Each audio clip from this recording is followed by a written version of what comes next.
starts now. The search continues tonight for a person of interest in the fire set at historic Claiborne Temple. Thank you for being with us at 5. I'm Daryl Green. And I'm Darcy Thomas. The more than century-old church in downtown Memphis was a beacon during the civil rights movement. Now it is the scene of a suspected crime after a fire late last month.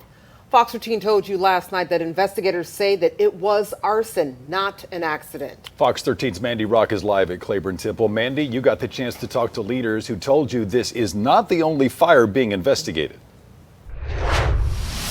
Yeah, that's right. That fire that destroyed Claiborne Temple here is now being investigated as arson, as you mentioned. And the church's leader, Anassa Troutman, says this is the third fire that's been connected to her or her family in just over 2 weeks.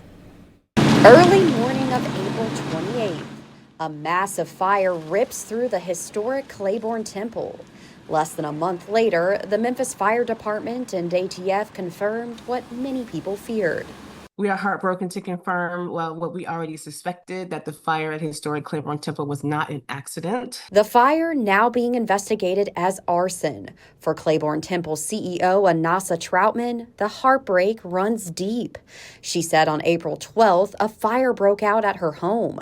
It was followed by another on a property tied to her family in East Tennessee 2 days later. I have spent a lot of time trying to convince myself that this is all a crazy coincidence, but it's just hard to imagine that there's not something there. It's not yet known if the fires are connected, but investigators have released these images of a person of interest in the Temple fire. It is a little more, uneasy to know that it was arson. Jamie Harmon documented the building before its restoration more than a decade ago.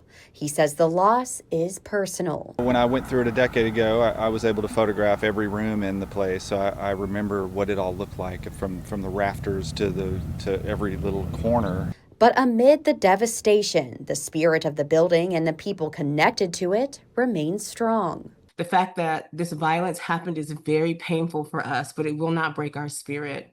Memphis has shown it already that we're ready to show up and heal.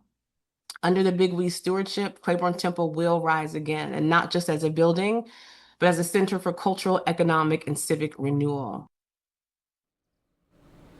And take another look at your screens now. If you recognize this person, you are asked to call Crime Stoppers. In the meantime, the community is already taking steps towards healing. Coming up at 6, I'll tell you how you can be a part of an event to remember the temple and to help shape its future.